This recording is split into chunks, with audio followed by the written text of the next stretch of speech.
Yo, c'est Noémie et aujourd'hui je vous retrouve pour le tirage de ma pile à lire du mois de janvier. Comme pour mes piles à lire précédentes, je vais sélectionner 5 titres dans ma PAL Jar. Seulement pour 2018, je vais opérer un petit ajout. J'ai présélectionné 2 ouvrages par mois que je devrais lire, donc c'est-à-dire que j'aurai 7 livres à lire en un mois. Le premier ouvrage que vous allez retrouver mensuellement au cours de cette année 2018, c'est Calendar Girl. Ici, c'est le premier tome, janvier évidemment, que je devrais lire donc en janvier, ça coule de source.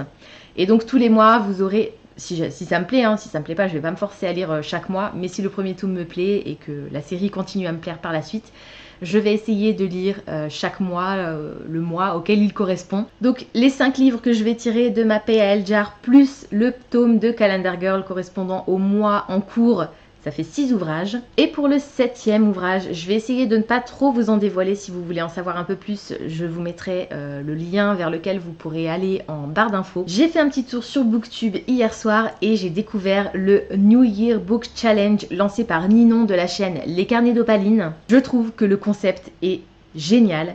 Il s'agit de lire chaque mois un livre en fonction d'un thème, d'une catégorie, qui sont rattachés aux bonnes résolutions. Pour valider ce challenge, il faut lire au moins 6 livres, donc valider au moins 6 catégories sur les 12, puisque les catégories sont mensuelles, une catégorie par mois. J'ai sélectionné 12 livres pour essayer de remplir le challenge au maximum, donc un livre par mois, en espérant que ça fera baisser ma palle et que ça me permettra de découvrir des ouvrages qui y dorment depuis un certain temps. Je ne vais pas vous énoncer les thèmes des 12 mois de l'année. Si vous avez envie de les découvrir, si vous êtes curieux, je vous laisse aller faire un petit tour sur la chaîne de Ninon. Pour ma part, je vous dévoilerai les thèmes au fur et à mesure du tirage de ma pile à lire. Pour le mois de janvier, le thème est découvrir ou redécouvrir un genre littéraire que vous n'avez pas l'habitude de lire. J'ai donc sorti de ma pile à lire Les lois naturelles de l'enfant de Céline Alvarez. Il ne s'agit pas ici d'un roman, mais bien d'un essai que Céline Alvarez a écrit. Elle va nous présenter ici une façon de fonctionner avec les enfants à l'école et même dans la famille, me semble-t-il, qui peut être très très intéressante. Et j'ai pas encore d'enfants, c'est pas prévu dans l'immédiat, mais je pense que ça peut être intéressant d'avoir ce point de vue. Et maintenant que je vous ai présenté les 2 ouvrages que j'ai sélectionnés d'office pour intégrer ma pile à lire du mois de janvier, il est temps de piocher les 5 restants. Donc comme j'ai déjà présélectionné 12 ouvrages pour m'accompagner tout au long de l'année, je les ai retirés de ma pile à lire Jar pour ne pas retomber dessus tout simplement. Alors le premier, il s'agit de Time Riders. Alors je me souviens plus trop exactement du synopsis, c'est du fantastique jeunesse dans lequel on va suivre, me semble-t-il, au moins un garçon. Après, il y aura sûrement d'autres ados qui voyagent dans le temps. Voilà, tout simplement. Là, je peux pas vous en dire plus, je me souviens pas trop. Mais c'est de la jeunesse et ça fait un moment que j'ai pas lu de jeunesse. Du coup, ça peut être vachement sympa. J'ai hâte de voir ce que ça donne. C'est une saga, donc dès que je l'aurai noté sur mon cahier, il va retourner dans la PAL Jar. Numéro 2. Alors, j'aimerais bien ne pas piocher que des livres en format numérique de façon à pouvoir ranger tout ce qui est là, parce que ça c'est aussi ma pile à lire en version papier. Mais bon, malheureusement, la grosse majorité des ouvrages qui sont dans ma pile à lire sont en version numérique. Du coup, ça fait un peu de place sur ma liseuse, mais pas trop dans mes bibliothèques, alors que je préférais que ce soit l'inverse. C'est pas grave. On va regarder tout de suite le deuxième. C'est encore un livre numérique. Il s'agit de Le Zoo. Alors, je me souviens pas de l'auteur, mais je me souviens très bien de l'histoire. C'est une mère et son fils qui sont dans un zoo et qui vont être témoins d'une attaque à main armée. Alors, je ne sais pas exactement si ce sera un attentat. En tout cas, c'est un thriller dans lequel on va suivre le combat de la mère pour protéger à tout prix son enfant et dans lequel l'auteur a décidé d'aborder le thème de l'amour maternel et de tout ce qu'une mère est capable de faire pour son enfant, quitte à réveiller en elle les instincts les plus primaires. Numéro 3. Alors. Oui, trop bien. Alors, ceux-là, je les ai en papier, j'ai les 3 premiers tomes, je suis trop contente. Je vais devoir lire Rebecca Keane de Cassandra O'Donnell. Donc j'avais réussi à me faire dédicacer le premier tome qui est là-haut. Hop là. Voilà. Donc le premier tome de Rebecca Keane, Traqué de Cassandra O'Donnell. J'ai l'édition France Loisirs. Ils sont moins chers que dans n'importe quel commerce. Je suis trop contente. J'ai trop hâte de commencer cette série. Je pense que je vais commencer par Calendar Girl et les lois naturelles de l'enfant, puisqu'il s'agit de challenge personnel. Enfin, personnel.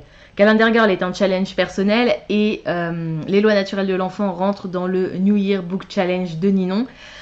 Mais je pense que dès que j'aurai fini ces deux-là, je me jetterai sur Rebecca Keane, à moins que les 2 prochains ouvrages que je tire dans ma PAL Jar soient encore plus attendus par moi-même. On va regarder ça tout de suite. Numéro 4.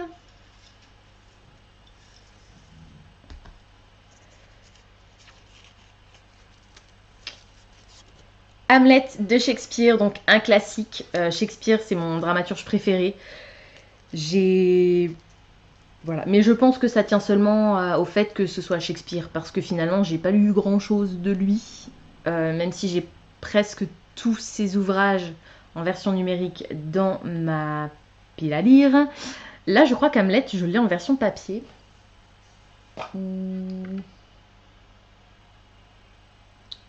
Mais je ne suis pas sûre. Si, il est là. Voilà, Hamlet de Shakespeare, donc dans les éditions Librio. Très vieille édition puisqu'il est encore en francs. Voilà, donc un classique de la littérature et du théâtre anglais. Que vous dire de plus, voilà, Hamlet, être ou ne pas être. J'ai vraiment hâte de découvrir cette histoire. Alors les pages sont jaunes tellement le bouquin il est vieux. Mais c'est pas grave, je l'avais acheté sur une brocante, je crois. Ou je sais plus où. Ça m'avait coûté 50 centimes. C'est marqué dedans. Voilà. Et cette édition date de, je ne sais pas, mais d'il y a très longtemps. Avant 2002, c'est sûr. 1994, voilà. Ça s'est fait. Donc ce livre est très vieux. Voilà, plus vieux que moi, aussi vieux que ma sœur. J'ai hâte, franchement j'ai hâte. Le théâtre, c'est un genre que j'apprécie, mais il faut vraiment que ce soit sur un thème qui me plaise, parce que j'ai déjà lu des pièces auxquelles je n'avais pas du tout accroché, ou bien s'il y a de l'humour dedans, il faut vraiment que ce soit bien fait et pas lourd. Bon, là, en l'occurrence, je ne suis pas convaincue que ce sera drôle, mais je pense que je vais vraiment beaucoup aimer découvrir une nouvelle œuvre de Shakespeare. Et le numéro 5, le meilleur pour la fin peut-être.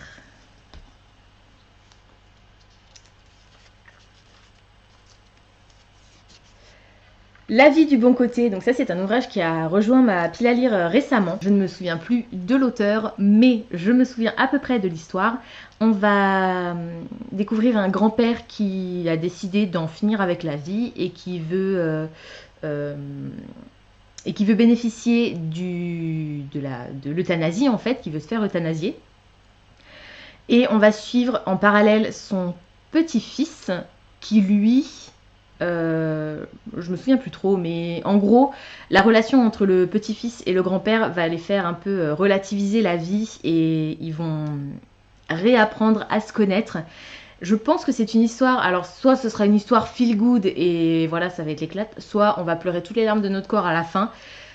Quoi qu'il en soit, c'est une histoire qui m'intéresse vachement et je vous en avais déjà parlé dans une wishlist parce que je vous dis ça fait pas très longtemps qu'il a rejoint ma pile à lire et ça fait pas très longtemps non plus qu'il est sorti. De toute façon, si je réussis à le lire, je vous dirai ce que j'en ai pensé dans un prochain update lecture. Voilà, c'est tout pour aujourd'hui, j'espère que cette vidéo vous aura plu. Comme d'habitude, n'hésitez pas à me dire en commentaire si certains des livres que je vous ai présentés aujourd'hui, que j'ai pioché aujourd'hui, vous intéressent. Est-ce que vous en avez déjà lu certains? Si oui, qu'est-ce que vous en avez pensé? N'hésitez pas également à me proposer une lecture commune si certains des livres que je vous ai présentés vous tentent et que vous les avez dans votre pile à lire. Je vous rappelle d'aller faire un petit tour sur la chaîne de Ninon pour découvrir le New Year Book Challenge qui est génial. Pensez à vous abonner, ça me fera toujours plaisir. En attendant de vous retrouver, je vous souhaite d'excellentes lectures et je vous dis à très bientôt dans une prochaine vidéo. Ciao!